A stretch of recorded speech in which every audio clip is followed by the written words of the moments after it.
Sally. Oh no, we can't hear Sally. It looks like just, Yeah, oh, there we go. I lost my mouse. Okay, I've got it now. So I'm just going to try and share my screen. Hello, everyone.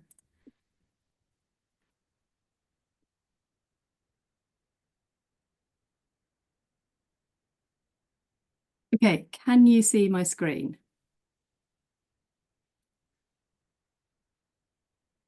Not yet. Okay.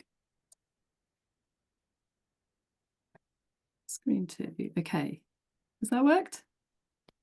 It is, that's perfect. I've just spotted Imogen as well from the Sustainable Food Trust. So welcome to Imogen as well.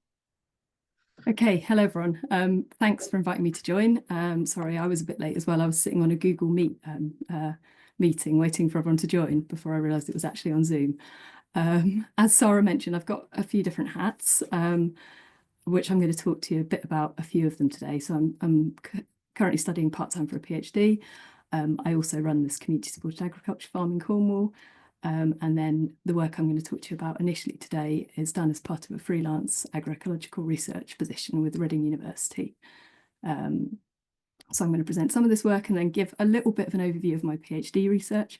It's a bit of a mash together of previous presentations, so I apologise if anyone's heard me talk about them before. I hope it's of interest, and please interrupt me with any questions or clarifications. I'll probably stop because it's sort of two different presentations sort of mashed together. So I think I'll stop halfway through and take any questions then, if that's okay with you, Sarah, and just see how we're getting on as well. Sounds good. Okay.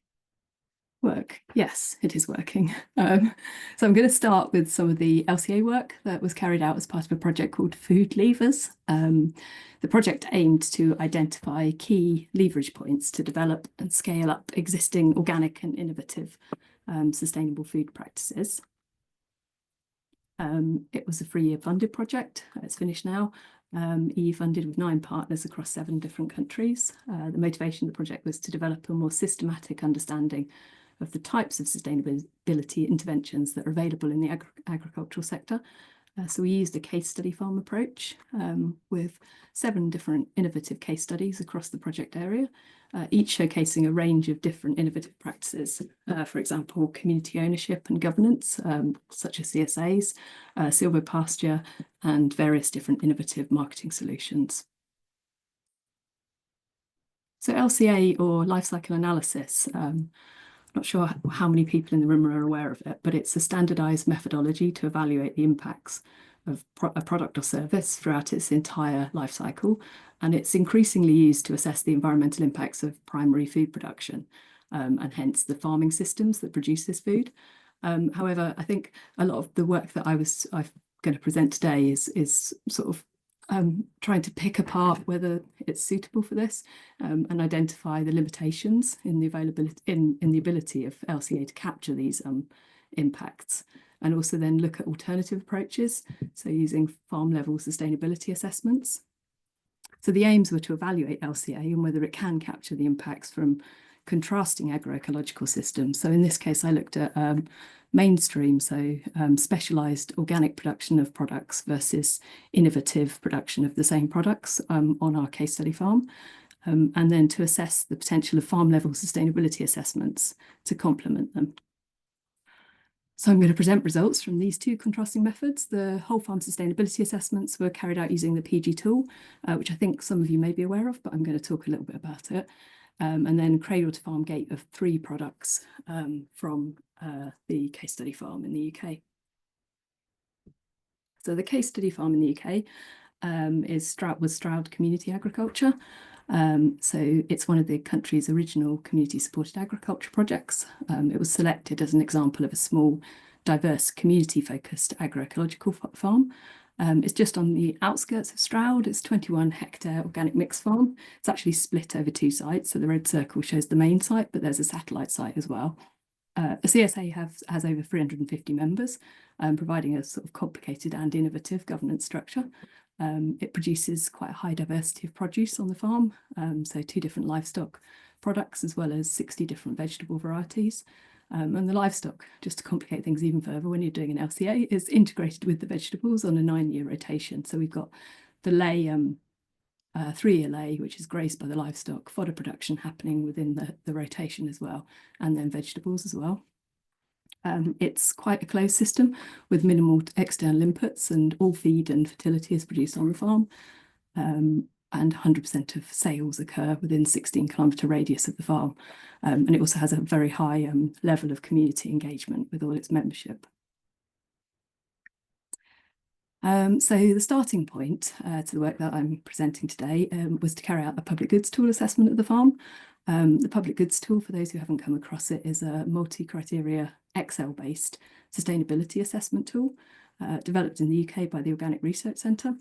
It assesses the public goods that a farm provides beyond food production, combining quantitative and qualitative data and taking a mass balance approach at the farm gate. So it accounts for the stuff going in and out of the farm, basically. And then in addition to this mass balance approach, there's a series of questions for the farmer, which score the system within 11 different categories or spurs. And these are some of these are the categories or spurs here. So you've got farm business resilience, animal health and welfare, landscape and heritage, etc. And then the results are presented in this radar diagram. So they're available immediately after the assessment finishes, giving you this visual summary of whole farm performance that you can then show to the farmer and discuss with him as well, or her, when you finish the survey. The tool was modified as part of the project. I don't know how many people in the room have used it before. It's got many different iterations. It seems to have been used in lots of different projects. I feel that it needed to be made more suitable for sort of more smaller horticultural farms. There's probably still some improvements that can be made there, but it gives this good summary, and it also happens to collect quite a lot of the data that you need for an LCA as well. If you haven't had a play with it, there's an online version available now, and you can access it there. So following on from the PG tool, carried out life cycle analysis of 3 products from the case study farm. The goal was to compare the environmental impacts of fresh food produced by our innovative case study system, so Stroud Community Agriculture, with mainstream specialised organic production of the same products. So 3 products were chosen to represent the economically important outputs from each part of the farm system. So beef from the livestock system, from the beef suckler herd, carrots as a field scale vegetable, and then tomatoes as a product from the protected cropping system. Used 2 different functional units, 1 kilogram of fresh product at the farm gate, and then also 1 hectare of farmland used to produce the products. And then the values were averaged over a 3-year period. So allocation was necessary because of the rotational land use, basically. Impacts here were divided equally among products based on the area where the crops were grown or the area grazed. And these are the system boundaries. So the upstream and downstream system boundaries applied were cradle to farm gate, with all on-farm activities such as fodder production, composting and organic fertiliser management included as primary data. So one of the difficulties in interpreting LCA and sustainability assessments of agricultural systems is the need for a valid comparison when in reality individual farms differ and there's many different variables involved. So our approach was, in order to compare the results with a case study farm, to create a sort of model system.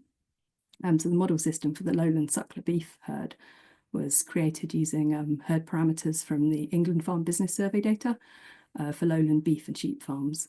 And then we also use data from the UK Organic Farm Management Handbook and the John Nix pocketbook to give us cattle live weights, killing out percentages, bedding requirements, etc. For carrots and tomatoes, sort of ran out of time a little bit, but also there's less data available for these more specialised horticultural crops. And we used standard inventories within the LCA software, and one of them is called AgroBelize, which was developed in France for agricultural systems. And they've got inventories available for organic production in France. So we used these processes and then modified them to make them specific to the UK, adding in average yields and fertility inputs where we had them available and data from the Organic Farm Management Handbook. Yeah, so some results. So these are the radar diagrams, the outputs from the PG tool, and you can see on the left-hand side of your screen the results from Stroud Community Agriculture, and then the other, so graph B on the right-hand side of the screen, is an average of 18 different organic farms. So similar, they were from lowland beef and sheep farms and horticultural farms averaged, and you can see a couple of things. Stroud scores highly for agricultural systems diversity, reflecting the fact that it's a highly diverse farm. It's got multiple crop and livestock types. And this is one of the nice things. These two areas here, where the farm did not score so well, so energy and carbon use and water management, were two things that I talked about with the farmer after carrying out the assessment, and he completely agreed with me. So the PG tool he thought represented quite an accurate output. The energy and carbon in particular was influenced by the fact that there was a high fuel use travelling daily between two different sites, and then the crops were irrigated with mains water as well. So the water management systems could do with improvement. So from the LCA, you can see the results from the beef suckler herd here. So it shows the climate impact measured as global warming potential. It's higher at the case study farm for the beef production. And you can see this is the methane in particular, enteric methane emissions in orange. I think this is mainly due to the lower output per hectare and the smaller number of cows. Many of them had names. It's not really a commercial farm. It was more of a sort of like the cows are a part of the farming system, but they're also part of the community, part of the farm. And the focus wasn't on slaughtering the cows at the optimal age as well. When you look at carrots and tomatoes, so carrots on the left-hand side and tomatoes on the right, you can see the global warming potential for the case study farm was quite a lot lower. In particular, yeah, I'm hoping. So in particular, if you look at carrots, the yellow bar on the carrots represents fuel combustion in farm machinery.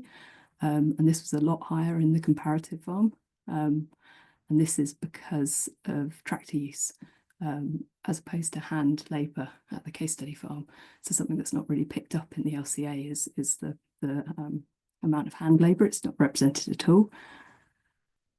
Tomatoes were also lower, but then when you look at per unit hectare of land, the tomatoes actually had a higher GWP at the case study farm. The other impacts considered in the study were water consumption and land use. So you can see beef at the top here for water consumption and carrots and tomatoes at the bottom. And the headline story really for the beef is the imported feed. So the water consumption was a lot higher at the comparative farm because of the imported feed. And then at the bottom for the tomatoes, it was higher at the case study farm because of the use of mains water for irrigation, as opposed to the agri-release process, which used river water, I think. And then looking at land use impacts, there isn't much difference between the case study and the comparative system for land use impacts. In both cases, it's dominated by this on-farm feed or crop production. The land use impact's a lot higher for the beef than the vegetables. So this slide, I wanted to put in some of the whole project results as well.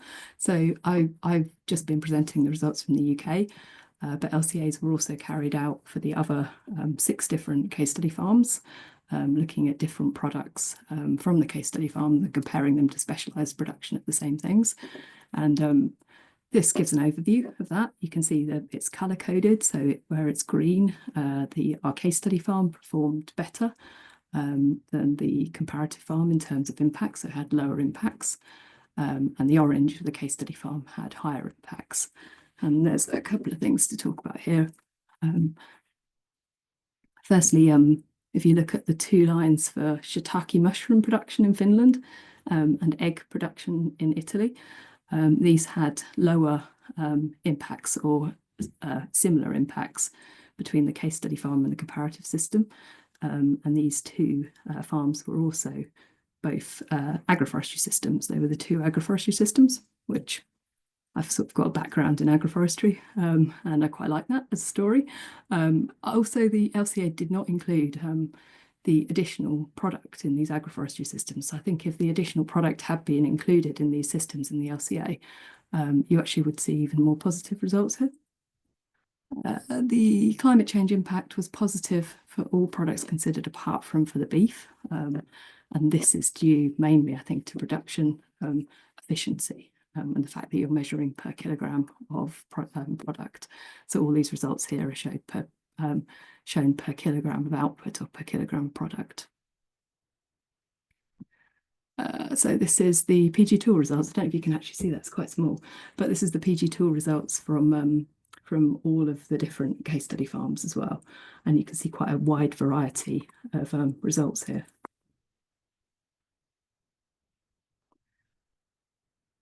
So to sort of sum up this paper, the PG tool results highlighted the importance of systems diversity. The case study farm is a small mixed community focused farm, and it's quite different than the usual subject of LCA studies. It also provides instant feedback to the farm and helps to complement the more extractive LCA data collection. So if you're going to the farm to collect a load of data for the from the farmer to do an LCA and take it away, the farmer won't get anything back from that for quite a while, whereas the PG tool allows you to discuss results straight away with the farmer. The LCA, in the LCA, the use of external inputs and farm machinery was lower at the UK case study farm, contributing to lower impacts in most categories. The PG tool complemented the LCA results and sort of added some explanations to it as well. So I didn't present it, but in the PG tool, you assess labour as well. And the higher labour input contributes to the social capital score.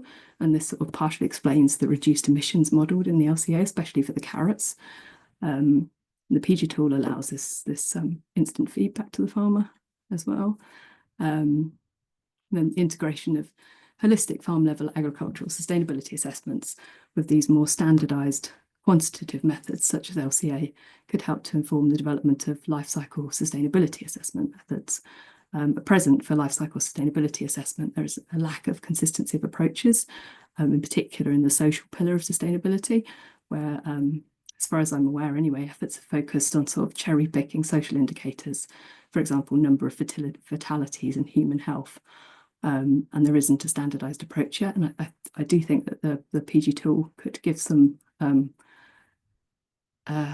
help to developing some better indicators to be used within life cycle sustainability assessment.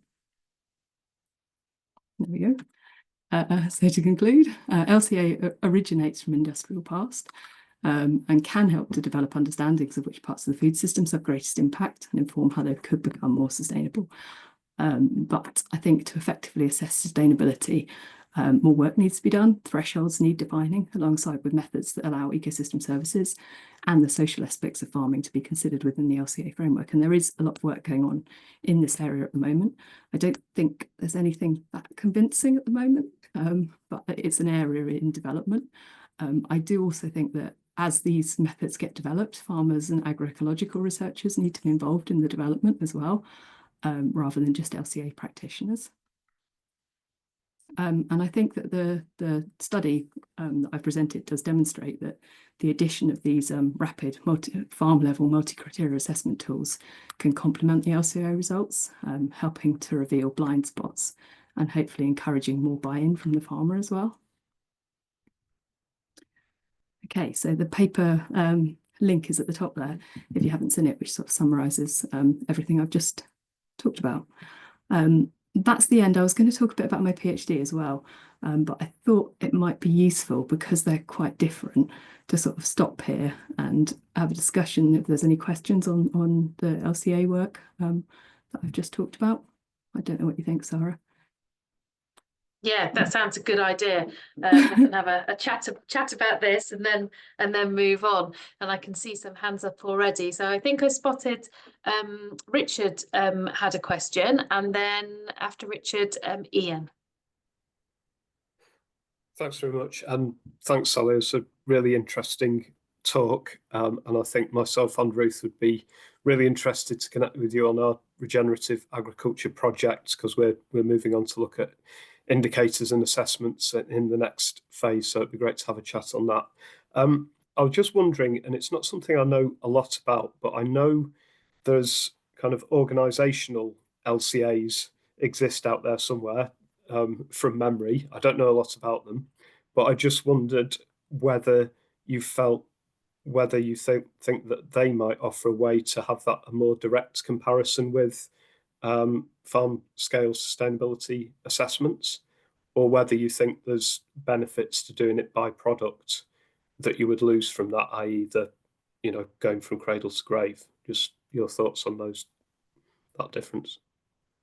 It's a good question. I don't know about organisational LCAs.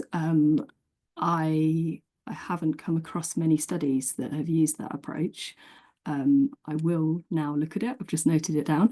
My gut instinct is that you would simplify things even further with an organisational LCA and potentially make the results meaningless. I think LCA is really useful, but I think the danger is that if people don't understand all of the assumptions that have gone into the production of those sort of final figures, they take them as read because it's an ISO approved methodology and because it's standardized.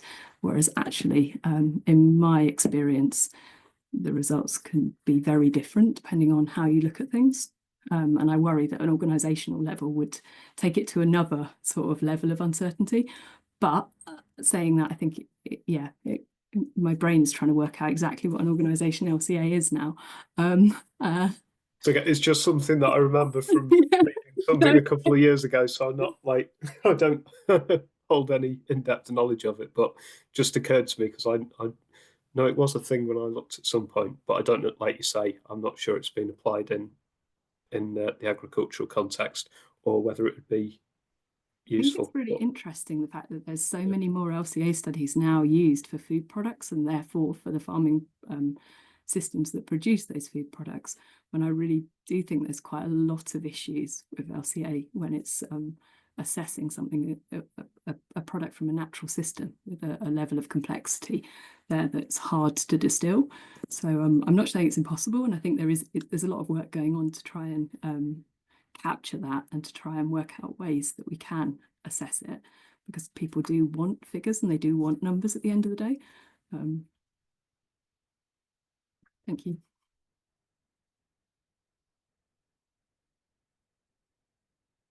Can't hear you, Sarah. Sorry, you're muted, I think. That's not helpful. I was going to say, I didn't know whether, did Ian have his hand up and has it gone down again? I did, yeah. I just brought it down because it didn't seem sensible to leave it up. Okay. Yeah. So thanks for that, Sally. Really, really interesting comparisons. Three small, well, not small, but separate things jumped out at me. The first, how on earth do you separate out in a life cycle assessment with something as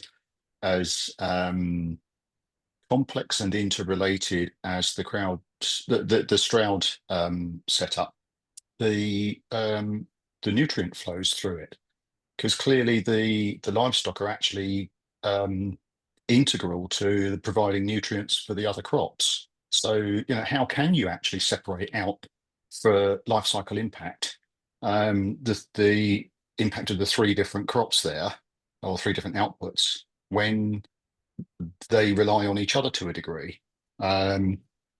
Secondly, how does a life cycle assessment like that, when you're looking at a unit of beef output, how do you deal with the co-products from something like beef animals? I'm not aware of much in the way of co-products coming out of vegetable production or tomatoes or anything like that, but there's an awful lot of co-products that we get from livestock agriculture, everything from glues and gelling agents to hides and that sort of thing, which are so often ignored in assessments of animal agriculture.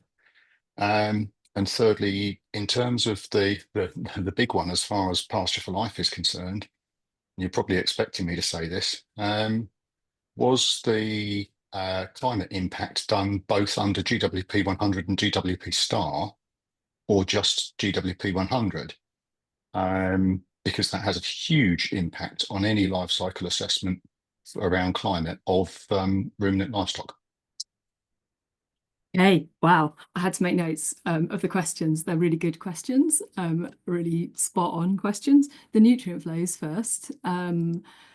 It relates to my previous answer in that there are a lot of some assumptions that go on behind the scenes. And this is why I think a single figure result needs to be taken with a lot of a pinch of salt, basically. And you need to look underneath that at what assumptions were made, particularly, like you said, with nutrients, which go all around and all over the place when you've got a 6-year rotation and you've got grazing livestock on it.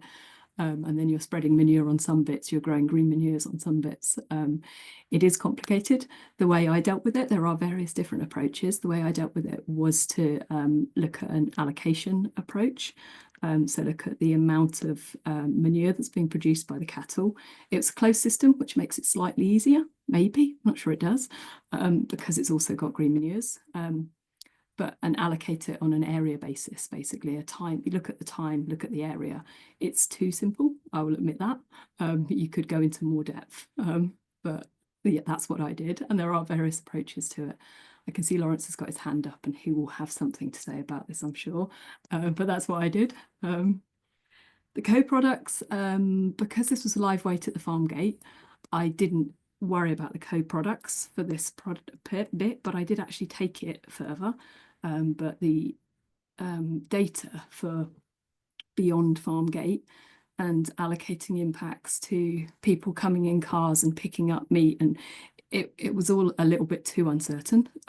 So I stopped at the farm gate. But when you take it further, you can allocate those byproducts at slaughterhouse stage.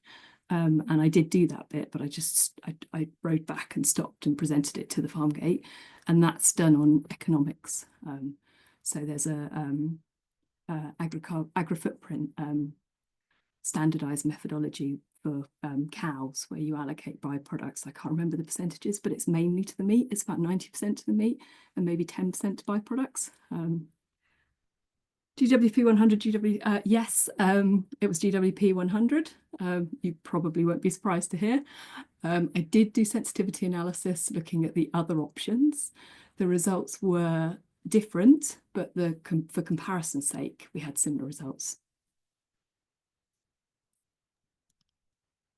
Yeah, great. Well done, just remembering all the questions, Sally, and great I wrote them down. and great questions from Ian as well. Lawrence.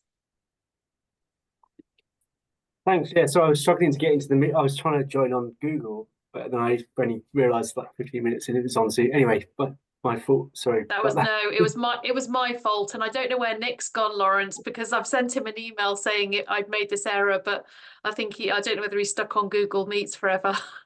All right, I'll send him a WhatsApp. Yeah.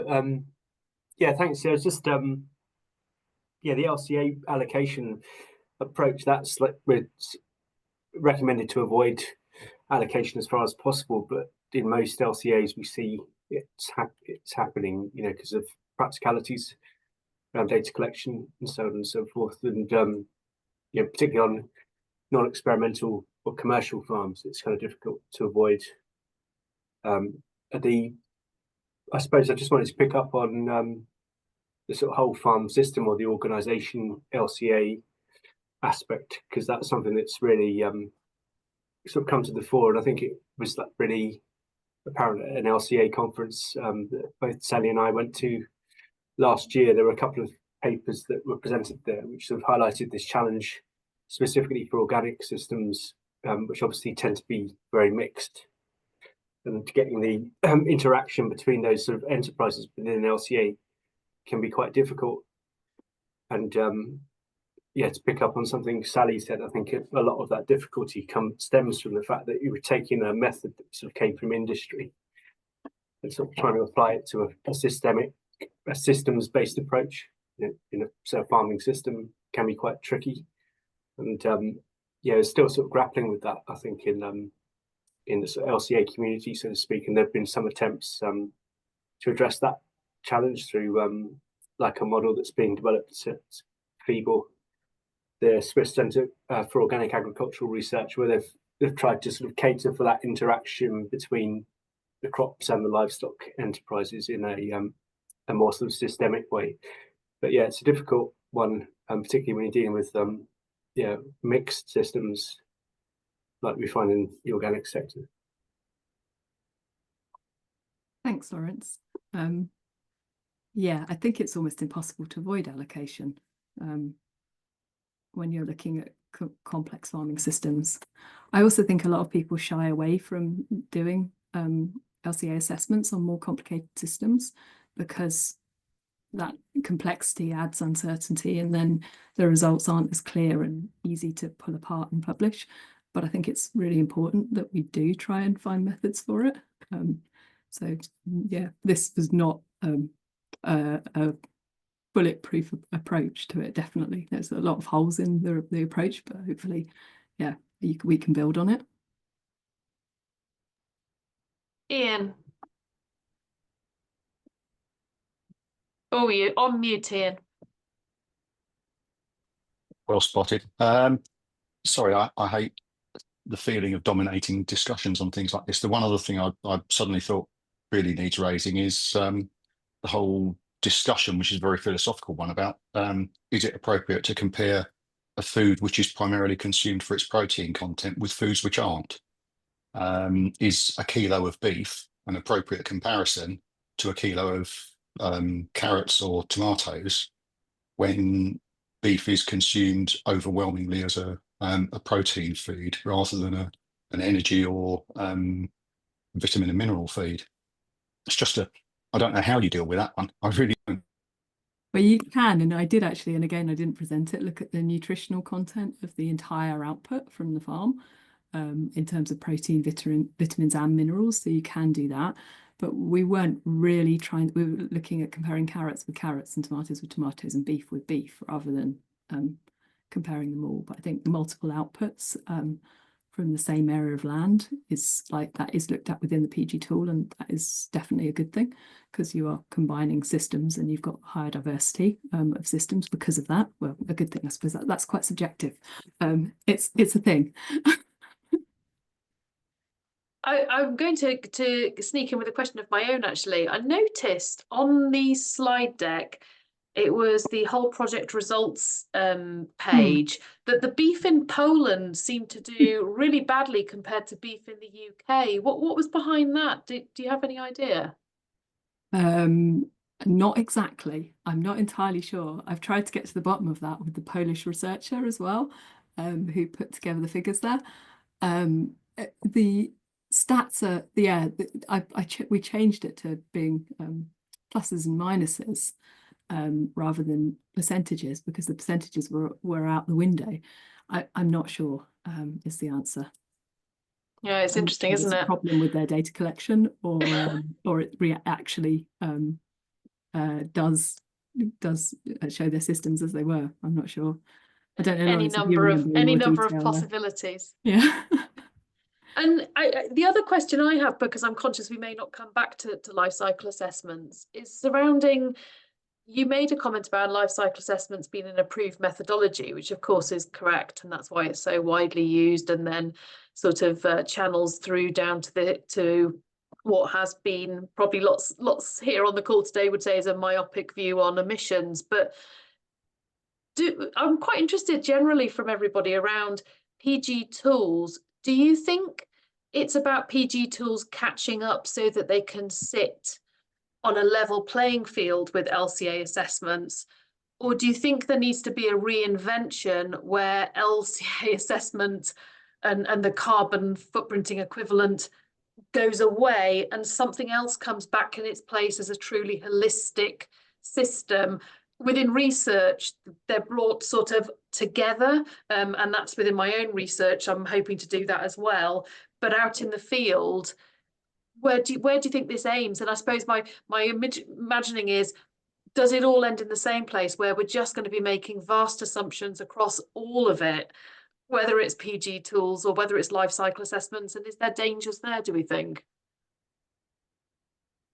I don't know whether anybody's got any views on that. Yeah. I know there's lots of people working on it here. I've got some views on it. We have life cycle analysis has become a kind of huge plank in the food value chain because as the food producers are being increasingly required to account for the impacts that they have, supposedly at farm level, for the products that they produce. Most of them don't know where their commodities are sourced. They might be a very, very long way from their supply chain. Is that the use of these models has become an absolutely fundamental to their ability to report. And as we've all done here, and we've just been doing an interesting project with Ellen MacArthur, which looks at, food designed for nature, etc., how difficult that is and how inaccurate, and even some of the very highly developed impact assessment models, they do not reflect good practice anywhere. And when you take them globally, it's really complicated. So I think we cannot ignore them, because there will always be that problem of information along a very complex supply chain until we completely redesign our food system. And I think that will take us a year or two.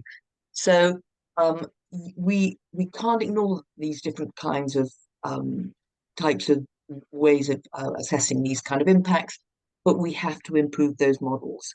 And so what the PG tool does and the Global Farm Metric is working on, and all in the same bucket, is to say, how do we collect more of this data from farm that can identify these different complex, particular, innovative, or conventional systems, and how do we use that data to improve the data going into the life cycle models. So it's not about saying that they're not a really valuable tool. It's how do we make the tool a better tool? How do we make the models better?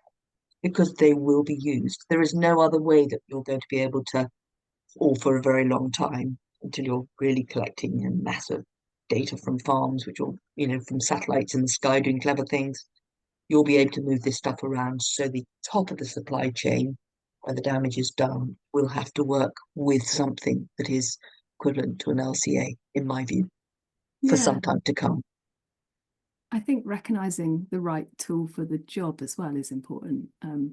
Absolutely. And knowing the limitations of the tool you're using. So that being sort of more common knowledge is that this tool fits this job and these are the limitations, and don't try and stretch it beyond that until we've got much better tools, which maybe one day we will have. And I think that's the message that gets lost in translation. It's absolutely there, and if everyone along the way will go, yes, yes, yes, yes. But when it's out there on your label, or it's the promise on the side of a product, it is less, it's not visible. Yeah.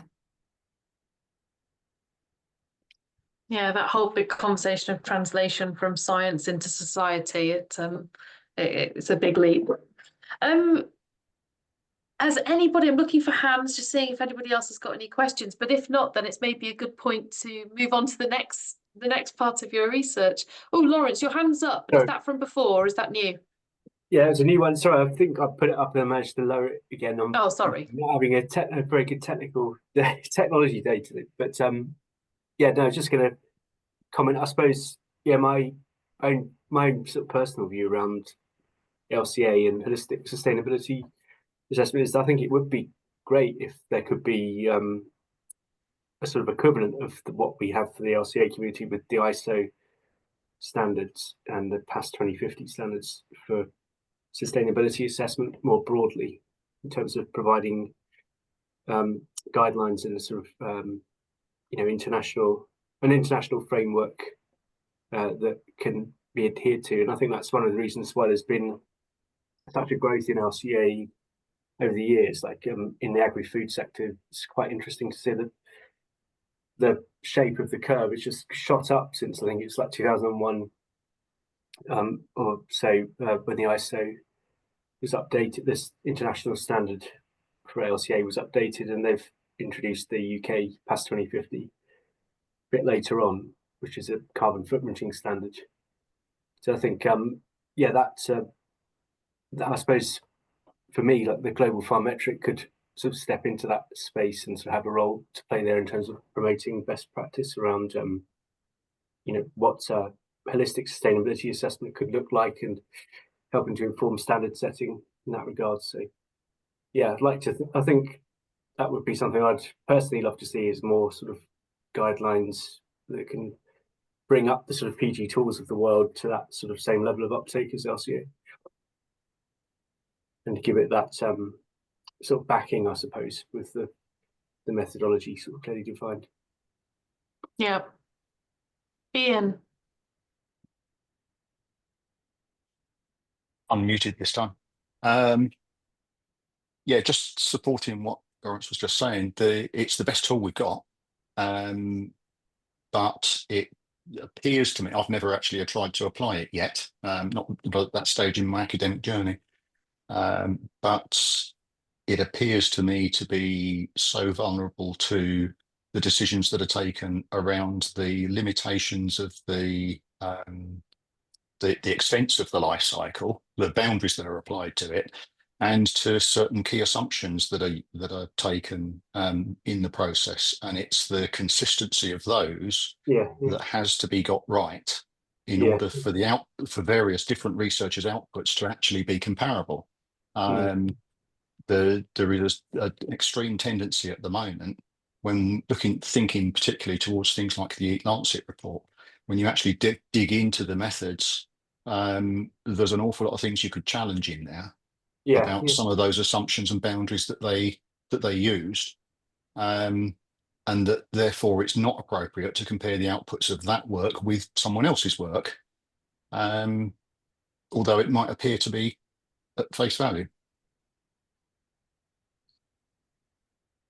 Yeah, I think that's, and I guess it's that back to the model being, every time I'm seeing this model, and especially when it's comparing systems, and Ian, for those at Pasture for Life, it's often where we're looking at livestock systems, and that methane block just comes up every single time. And I guess what we all want to see is more research and knowledge around the emissions of livestock out on pasture that may or may not, I think the point is we don't know, alter our understanding of how ruminants emit. And at the moment we just don't have that knowledge to know whether it would make a difference, a significant difference, or whether it wouldn't. And of course, that methane block gets bigger and bigger the more we export the rest of our carbon issues elsewhere. So particularly as we have the IPCC, particularly as we have the IPCC AR6 Working Group 3 reports stating very clearly that GWP 100 distorts the assessment of short-lived climate pollutants. And they recommended not swapping entirely to GWP style, but using both, and dual reporting. And that therefore there is a strong scientific basis on which to say, actually, we need to treat anything that just uses GWP 100 with a significant degree of caution when we're comparing it, using it to compare products. Richard. Yeah, I mean, there's so many directions you could take this, and I'm interested in what Sally would think about the social side of it at the moment. But I think the one point into that discussion is this thing that we're never going to get perfect data, and there's always going to be uncertainty. And actually, it's about how do we ensure that we have decision-making processes that once we have these data that will be uncertain, that will mean slightly different things for different farms, how do we have the discussion where people take responsibility for the choice and don't put the responsibility for the choice on the model outcomes, and actually say, okay, we have this data that's supporting our choice, but actually let's see how we interpret it and what it actually means, and make the decision responsibly, but take responsibility for it, because that process and how those choices get made has to be done in the light of uncertainty. And yes, we all want to work to make those models as close as we can to reality in inverted commas, but they never will be perfect. So how do we make those choices democratically with that information as one part of the imperfect but valuable information that's feeding into our choices? And I think things start to go wrong when you just get those model outcomes and you go, right, that's the answer, I'm going to go and do that, because that's should never be the case, because they're as imperfect as other sources of information. But that's just my little aside. I think there's a danger as well in focusing on one figure. So if you just focus on methane emissions and you just focus on your climate impact, you would never support smaller scale, sort of less commercial, community focused farms, such as the case study farm here, because it just doesn't make sense. It's going to have higher emissions per kilogram. But you're not quantifying the other social benefits or the ecosystem service benefits of a different system as well that may have higher methane emissions. So I really think that you've got to think about how we communicate these results, because policymakers quite often will want to take the easy one figure, I think. And yeah, I don't claim to have any solutions for that, but I think just making sure that you say it enough times, hopefully someone will hear and listen. Yes, we can hope.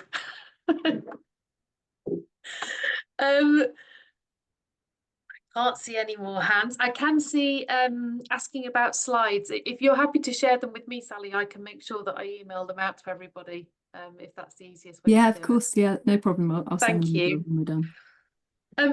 Right. Yeah, happy to carry on. Yeah, is everyone up for that? It's a little bit different, but it's related. So it's not too long either. I think maybe 10 minutes. So I'll launch into it. I'll just try and share my screen again.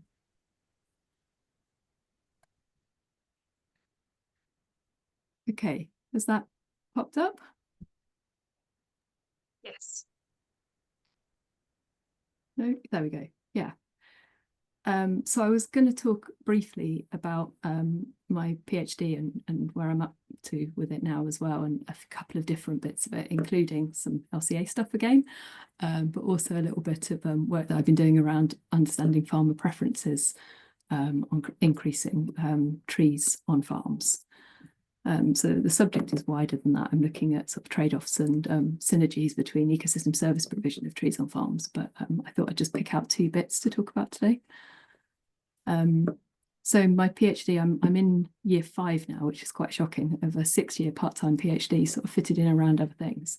But it builds on the UK government's tree planting aspirations. And at the time when I was putting the proposal together, these were quite still up in the air, and they have changed a bit in the 5 years that I've been working on it, but they are now also enshrined in law. So that the England, anyways, most recent tree planting target is to increase canopy cover from 14.5% to 16.5%. And I'm sure you'll be aware of this, but when you look at the land cover, 70% of the UK's land mass is used for agricultural production. So some of these trees are going to have to go on farms. And I'm looking at sort of where the trees can go. Is agroforestry part of the solution? 2020, the Committee on Climate Change recommended using 10% of farmland in the UK for agroforestry, in addition to increasing canopy cover as well.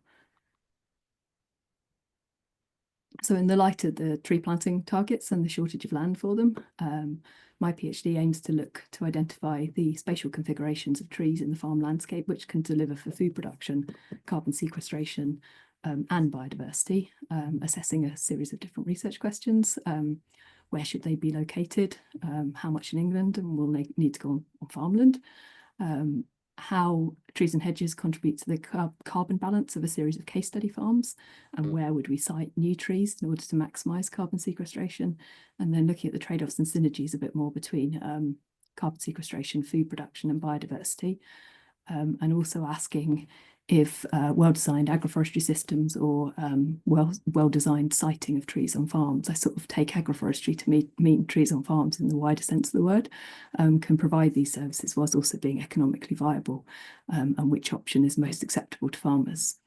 So the first question I sort of answered as part of a literature review, which was published in 2023.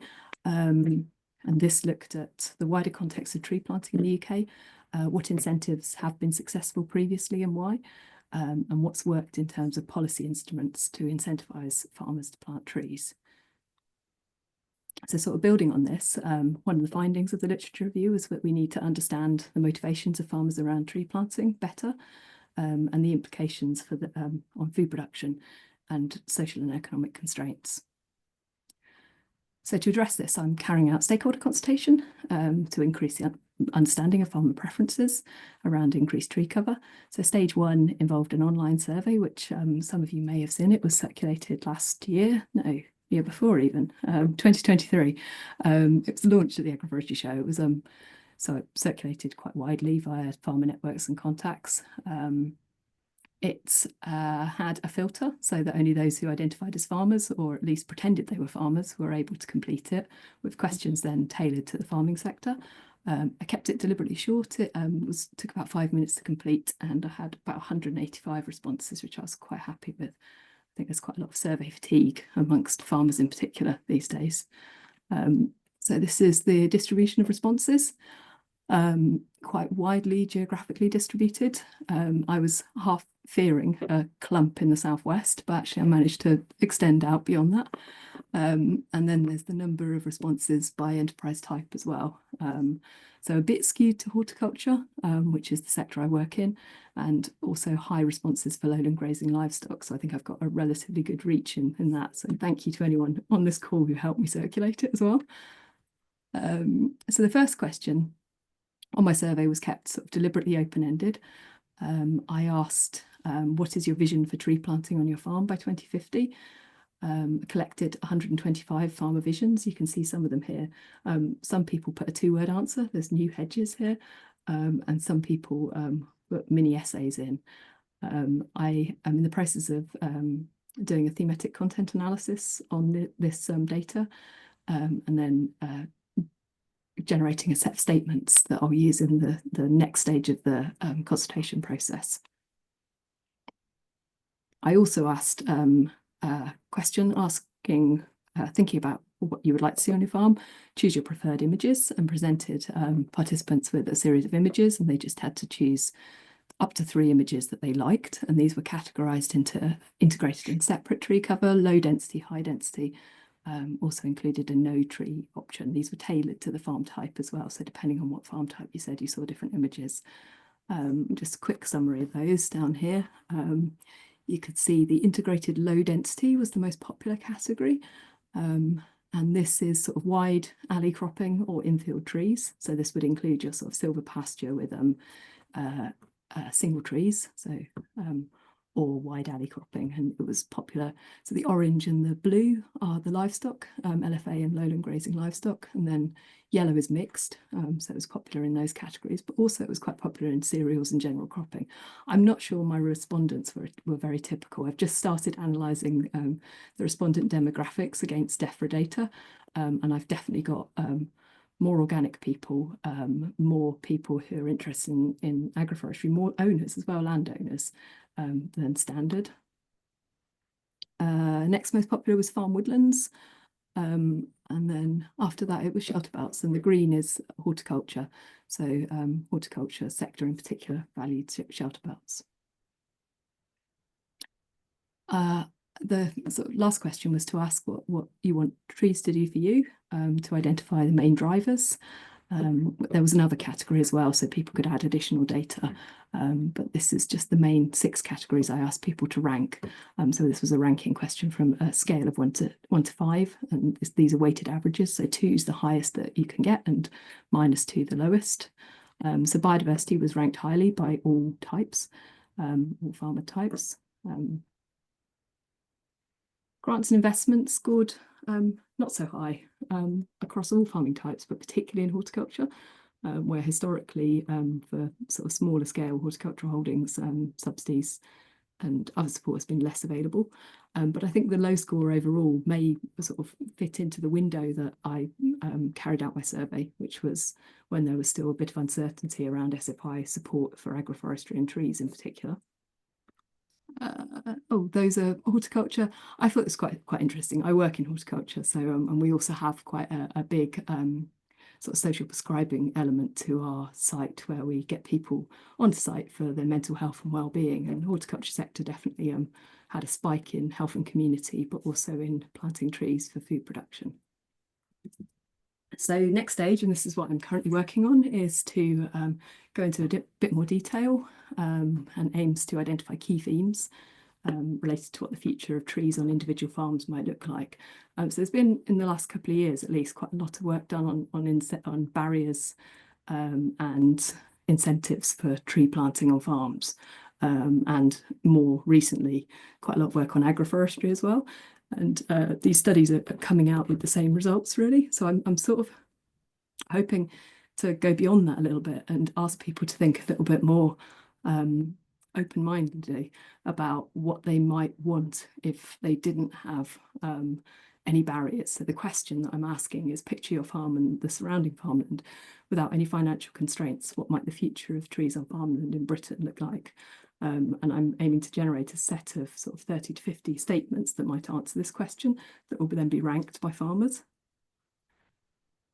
And then the final sort of stage will be presenting the results and also going back to my case study farmers where I've done detailed mapping exercise of their farms and presenting them with different scenarios of tree cover on their farm.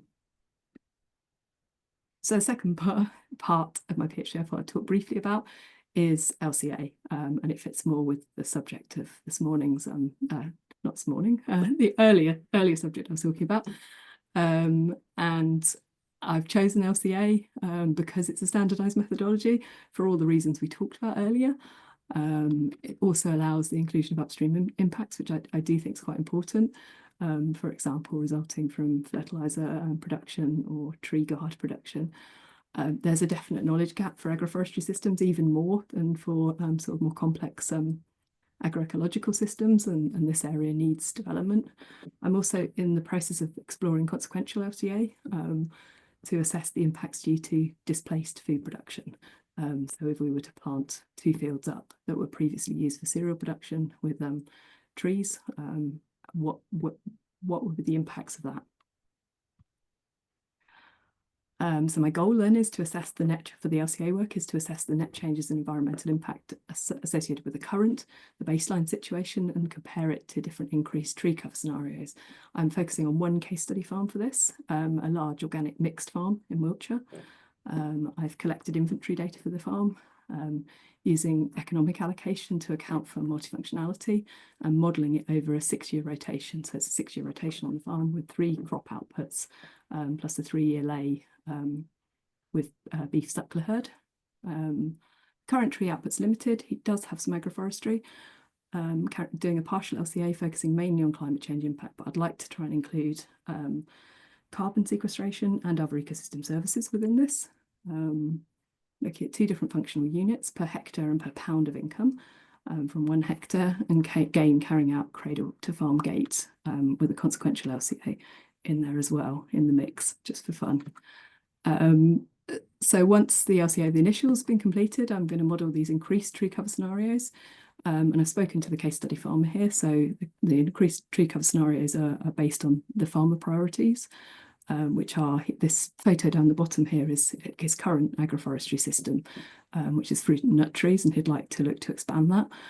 He also uses wood chip bedding for his cows at the moment and is interested in short rotation coppice for wood chip bedding. And then uses woodland, the lit woodland that he does have on his farm for shelter and woodland grazing, as he's interested in expanding that. So carry out LCAs of those 3 and then look at, will this lead to net zero at farm level? And using sort of whole farm carbon accounting as well as LCAs. And then I would like to look at the economics as well. Although I might try and sub this out to a master's student at Cranfield if I can, because it's a bit too much. That's very quick. Sorry, I realised I was talking quite fast, but hopefully of interest. Thank you. Thank you very much. Yeah, really interesting. And How do I stop I'm you? just going to bring up. Oh, There we go. lost everybody. Hang on a minute. See, oh, there we are. I can see everybody again. Yeah, it's I mean, one question, but if I get in there early, is your particular interest in agroforestry, and you also said your background in horticulture. Are those 2 areas that intertwine for you, and in what way is how have you experienced agroforestry before you came to this project? I worked at the Organic Research Centre for 8 years, I think, as an agroforestry researcher. And I've also worked in horticultural production. So yes, they do intertwine. It's quite interesting, actually. We've now planted an agroforestry system on our farm. And after years of talking to people about it and trying to understand from their perspective what the problems are, I can now see, and it's time, basically, is one of the main problems, is time to actually manage and look after and care for the trees. So yeah, it's quite, I've got both perspectives now, which I find quite useful, actually. It's slightly by the side point, but I'm sort of listening, and then I've just finished a woodland management plan for our application for our higher stewardship at home, and there's so much management of the woodland. It's one of those things, isn't it, that new agroforestry does turn into woodland management, and it's a very big area that I don't, you kind of, it would change how we farm. So whereas at the moment you're kind of like, yes, I have the woodland and that needs to be managed, it's going to bring up a whole different area of actual management of the woodland that you have integrated into your farming arms, whatever that is. Yeah, definitely. And as part of the thematic content analysis that I mentioned, I'm looking at the farmer visions from my first survey, but I'm also looking at so some online forum chats, basically. Hang on, I've got a child.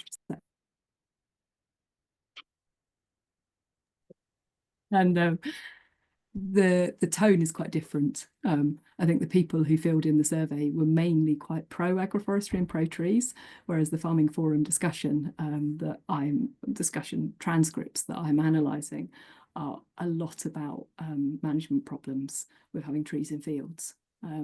So it's quite useful to have both perspectives, I think, because I think it's very easy to talk in echo chambers in farming because people group together of similar interests. So the management it's a significant issue, and it's quite easy to brush under the carpet with all the potential advantages that trees can offer, I think. Does anybody have any questions relating to this part of the talk? Can I ask us a sort of ignorant question? I noticed actually in the horticultural systems that one of the priorities, and I think you highlighted it too, was that their trees were considered important for food production. But that wasn't true across all the systems. And the conversation that doesn't ever seem to be very loud, particularly in the UK, when we talk about tree planting, is the productive value of tree planting. So we talk a lot about planting them and woodland management for carbon or whatever. But if you're in Europe, all tree planting and forestry is very, very much part of a productive system, and a regenerative system, in the well-managed parts of Europe. So it has value.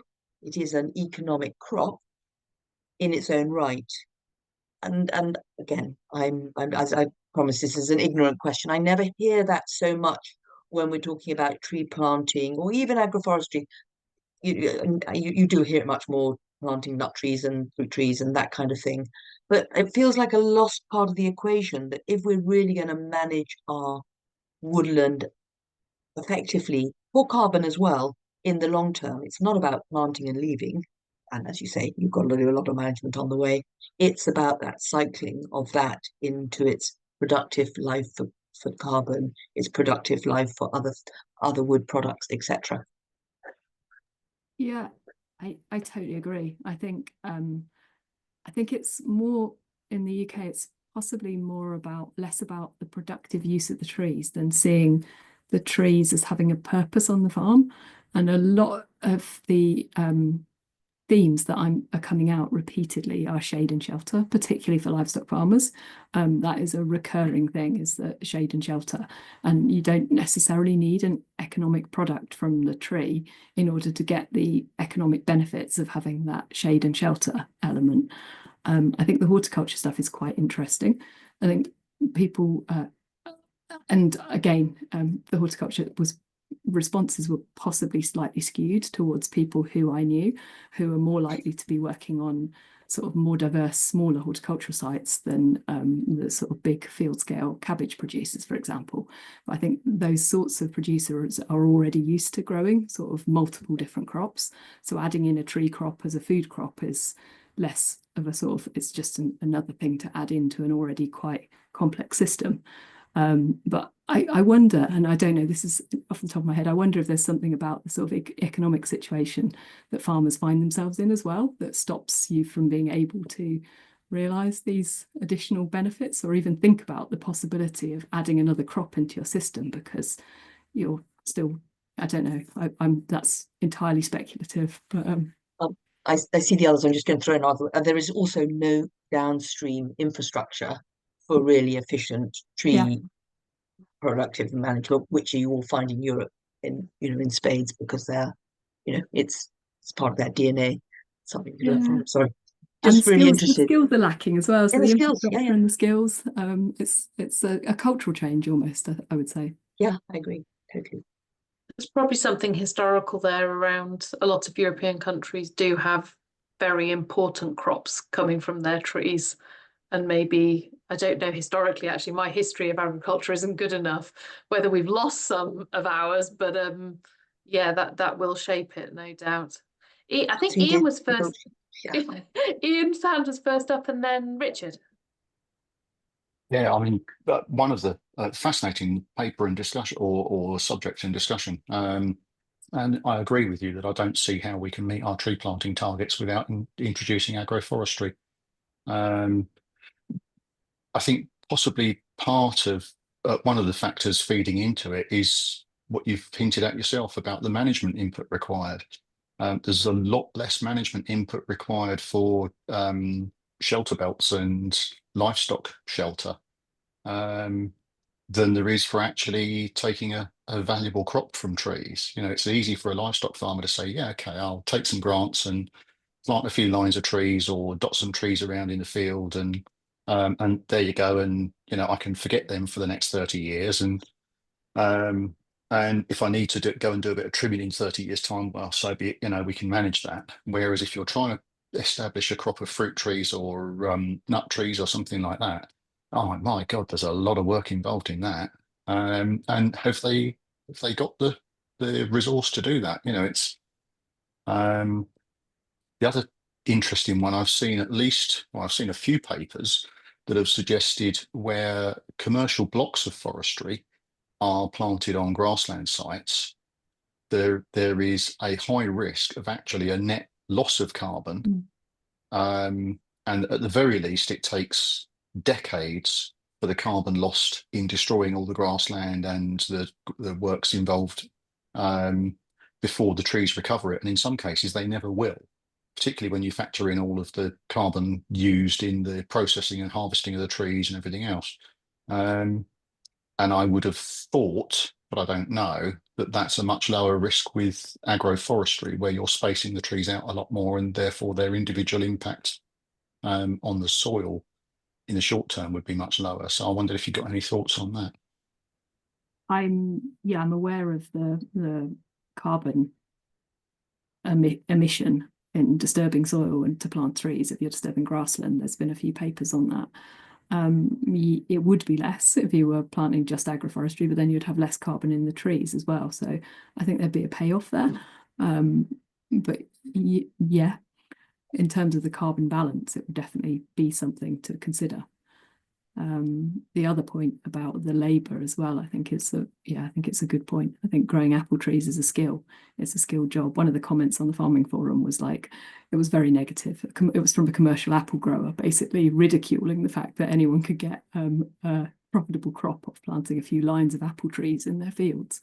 Which, yeah, I think it's a fair enough point, but there is also evidence that people can make that work as well. So it depends on the individuals, I guess, as well, and the motivation. And I think a lot of people who go down the agroforestry route in a big way have got historically an involvement in forestry sector as well. So they've sort of got an understanding of trees and an affinity with trees before they begin. Perhaps Wakelins is an interesting example of where to go with all of this, where, of course, they've gone out of their way to integrate lots of different businesses on the site. So that in terms of the land use, yes, it's very much agroforestry, but the farmer farming the site isn't necessarily having to do all of the management and work of it. Yeah. And that the economic benefits of the crops that come out of those trees are actually being retained on the site. It's a really interesting model, isn't it? Yeah, I think so. Yeah, I love it there as well. It's beautiful. Richard. Hi, yeah, the first point I was just going to make is about those data you had showing that food production was an important use for trees from horticulturalists. And I just spotted that also, I think in the horticulturalists' responses on the uses of trees, they were highest in terms of using them as windbreaks and so on. And actually, maybe that explains it, that they had in mind windbreaks increasing productivity rather than thinking of the trees as products. So that was just a comment. I'm sure it might well be a link you picked up, but it just struck me.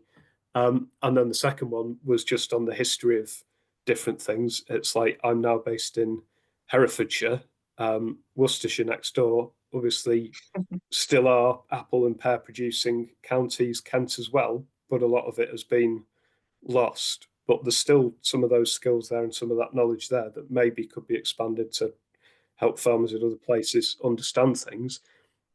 And a final thing is that I think there is a cultural problem, like with us and trees. You so often hear trees just being, oh, that they're problems. How can we get rid of those trees because it's a problem? I remember someone from Eastern Europe, from Hungary, in fact, coming over, and we were going through the countryside, and she was like, why haven't these farms got fruit trees around them? It's like, because you'd have to be mad in Hungary not to have fruit trees around your farm, because it makes it nicer, it shelters it, it provides you with fruit just as a nice thing, and it makes your environment better. And yet, for some reason, like tidy in the UK means ripping it all out. And not for everybody, I'm over exaggerating, but there's a weird cultural thing there. It's like, and I think sometimes policy misses that. And like one of the things when we're doing CSA Wales and Climate Smart Agriculture Wales and looking at advice to policy, it's like, well, you can start by saying to farmers, look, well, you could plant a few trees around your farm, and if everyone does that as a starting point, and you make your environment nicer, you have fruit, you don't have to do anything with it, just plant them and enjoy them. Then you're into that, starting that change in a mindset of changing your environment and then imagining how you could spread that out and expand it. But anyway, that's just like my little kind of ideological side. I totally agree. We're in Cornwall. Trees are they're not looked on favourably by a lot of people in Cornwall, including the National Landscape, who want the open countryside, which is traditional in Cornwall. So farmers aren't actually allowed to plant trees because it's not fitting with the landscape in certain situations. We've planted loads, and we've planted them for shelter. That's our main driver for planting them. Personally, we want as many trees as we can possibly grow to try and shelter, because we're not too far from the Atlantic coast, and it's wild. So yeah. But I do completely agree. There is a cultural thing, and there's a cultural thing in different parts of the country that's worth considering. It's quite one of the themes that's come up repeatedly when I'm doing the thematic analysis is hedges. There's a lot of positivity around hedges and around it in not so much planting trees, but around widening hedges, introducing more trees into hedges. Also putting fruit trees in hedges has come up repeatedly as well. So maybe there's a step change. I don't know. I think it's a less threatening way to introduce trees onto your farm. That's for sure, is to bolster your hedges. That's it. I was just listening, Richard, talking about apple trees, and I was laughing because we've tried to put in our old orchards on our farm 3 times, and I think I need to go and learn some skills from the people in these apple areas, because they just die every time in our wet clay soils. It's been a complete failure. But interestingly, historically, you know, for anybody who's on a farm, like we have our little pigsties outside, and I think probably farms would have usually have had the chickens, and that also supported probably this idea of having the orchard around the farmhouse, because there was there was an awful lot of integration between everything, whereas of course now there's a lot less. Yeah, it's fascinating. Yes, Fabia. Just another observation, and because it comes out so loudly in all of our trials too, which is that in all these discussions, and let's talk about it at sort of policy level and the SFI and all of that, about changing our farming systems and, you know, more mixed farming systems, and here we are talking about tree planting and agroforestry, is in the conversations the emphasis about the need for support and education, training, you know, skills is always underplayed. That, you know, that we all talk about it, and maybe that's because we spend a lot of our time doing trials and science and all the rest. The actuality of trying to change your system on the ground is so complex and requires so much bravery, knowledge, you know, willing to take risk. And, you know, as we want to drive this change, to make that much louder noise about the need for support to make these things happen, I think is needed in the conversation, because we can make it sound too easy. I think that's it's not definitely easy. true. Sorry, Sally, go on. No, I was just going to say, yes, it's not easy. I agree. You know, you can't become a regenerative farmer overnight just because you'd like to be one. You can't become, you know, it's so much skill and risk and effort in it, and it should be acknowledged and supported and rewarded. And Yeah, I think that knowledge exchange is key, isn't it? And probably quite specifically with trees, I also think from a very practical perspective, what a lot of farms locally to us would say is they don't have the cash flow to put in their part of the grant that's available. So grant funding is only available to those farmers that have cash flow already. And so for a lot of farmers that are economically not thriving, it just can't make it to the top of the list, even if they wanted it to. So I think that's alongside that knowledge exchange, it's a really critical part of it.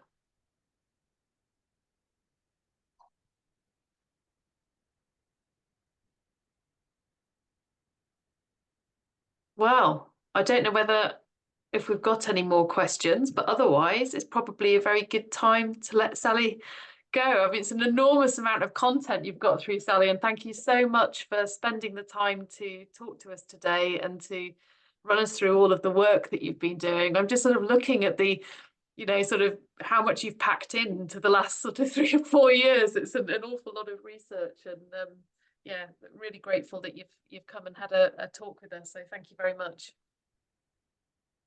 No, thanks loads for inviting me, and I apologise if I whipped through it all at speed. I will share the slides, and do get in touch if you've got any questions. I'm happy to answer them. Thank you. Yeah, once I've got those slides, I'll share them out amongst everybody, and also the recording, which there's a few people who've been battling with this wind, so they'll be able to watch this back as well, which will be great. But no, thank you very much, and thank you everyone for coming along. Thank you. Thanks a lot. Thank you. Cheers. Bye-bye. Bye. Cheers, everyone.